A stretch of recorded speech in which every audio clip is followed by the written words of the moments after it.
Vipin, yes. आपकी दिनचर्या में सबसे महत्वपूर्ण समय कौन सा होता है?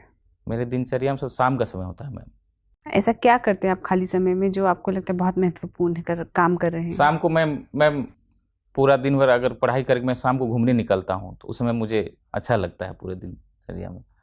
आपकी रुचियाँ क्या क्या हैं? मैं क्रिकेट खेलना पसंद करता हूँ मैम। ये बताइए, बिहार में कितने जिले हैं? 38 जिले से। वो सबसे बड़ा जिला कौन सा है क्षेत्रफल की दृष्टि से? पश्चिमी चंपारण है सर। और सबसे छोटा? शिवहर है सर। और सबसे नया जिला कौन सा है? अरवल है। ऐसा कौन सा जिला है जिसकी अपनी कोई लोकसभा सीट नहीं है? Sorry sir. कितनी लोकसभा सीटें हैं बिहार में? 40 है सर। 40 हैं? जी पक्का? पक्का सर। और विधानसभा सीटें? 243 है सर। विधान परिषद? 75 है। ठीक है विपिन सर। विपिन, जी सर। प्रशासक तो आप बन गए हैं। जी सर। अब यदि आपको मान लीजिए किसी अनुमंडल का चार्ज दे दिया जाए जी सर। और सारी शक्तियां, सारी प्रशासनिक शक्तियां आप ही को दे दी जाए, जी सर।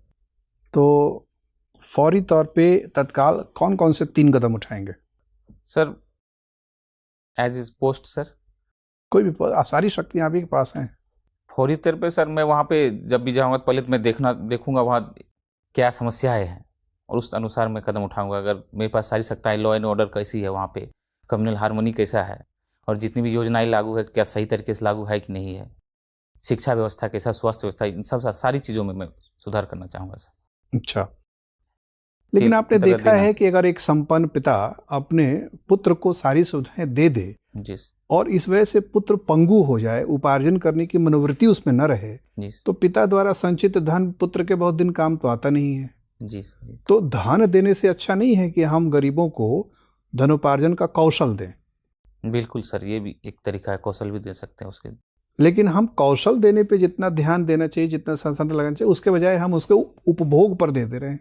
सर कौशल दे, फिर कौशल का यूज भी तो होना चाहिए, उसको उसका जहाँ हम कौशल दे उसके अनुसार रोजगार भी तो दे, ये भी तो व्यवस्था करनी। लेकिन आबादी 140 करोड़ हो गई है, आखिर किसी देश में रोजगार पैदा करने की एक सीमा होती है। सर आबादी भी तो किसी देश के लिए लाभ ही है अगर उसको सही इस्तेमाल किया जाए। इसका उदाहरण चीन है सर, देखा जा रहा है जिस तरह से वो विकास में आगे बढ़ रहा है। अगर भारत भी इस तरह से अपने जनशक्ति लाभांश का इस्तेमाल करे तो सर सारे जनसंख्या का सही उपयोग हो सकता है सर। तो आपको लगता है यूपी में जो नीति बनाई गई है वो सब बेकार नीति? ऐसी नीति बनाने से कोई फायदा नहीं है? मुझे ये नहीं लगता कि बेकार नीति, मुझे लगता है इस नीति के साथ साथ लोगों को प्रेरित करना बहुत जरूरी है सर। अगर नीति रहे अगर प्रेरित ना करे तो फिर यही हुआ कि 52 से अगर लागू है और फिर भी अभी नहीं हो पा रहा है सर। अगर सही से व्यवस्था ना हो, स्वास्थ्य व्यवस्था लोगों को ना दिया जाए, प्रेरित ना किया जाए, तो मुझे नहीं लगता नीति का कोई फायदा होगा सर। ठीक है विपिन, आपसे बातचीत करके अच्छा लगा, आपका इंटरव्यू हो गया, आप जा सकते। तो कैसा लग रहा है? इंटरव्यू में कितना नंबर आया था पिछली बार? पिछली बार सर बहुत कम नंबर, 52 आया था। क्यों 52? तो आपको नहीं मिलना चाहिए, आपको बहुत अच्छे अंक मिलने चाहिए थे। मैंने सिचुएशनल क्वेश्चन, मेरा कोई इंटरव्यू पूरा सिचुएशनल हुआ था सर। क्या सिचुएशन दिया गया था आपको? पहला बार तो ये बताया गया था कि प्रशासन में क्यों लोगों के बीच में परसेप्शन खराब है प्रशासन का, तो मैंने इसका सही से आंसर नहीं दे पाया। और सेकंड मुझे लगा एक क्रिकेट से था, जो विराट कोहली जो वापस आ गया था ऑस्ट्रेलिया से, तो बोला आप रहेंगे तो आप क्या करेंगे, तो मैंने बोला सर वापस आ जाऊंगा। तो मुझे लगा ये एज ए प्रशासक अच्छा आंसर नहीं है। ठीक है, देखिए आज भी आपका परफॉर्मेंस हमें बहुत अच्छा लगा, हम लोगों ने डिस्कशन किया। सिचुएशनल वाले पे थोड़ा सा आप द्वैत को स्वीकार कर लीजिए। द्वैत समझते हैं जी? जो दिल को अच्छा लगता है और जो समाज को अच्छा लगता है, उसमें 2 अलग अलग रूप हो सकता है।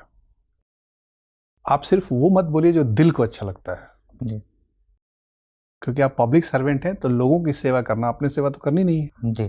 लोगों को जो अच्छा लगे वैसी भी बातें बोलनी चाहिए जी। सत्यम ब्रूयात प्रिय ब्रूयात। सत्य बोले लेकिन जो प्रिय हो वो बोले, और जो अप्रिय हो वो न बोले।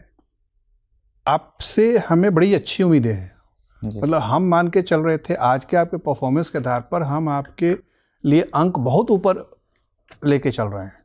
और अगर आप थोड़ा सा सकारात्मक बना लें सिचुएशनल वाले को जी, तो वाकई आप बहुत मैसिव जंप आएंगे आपके इंटरव्यू में।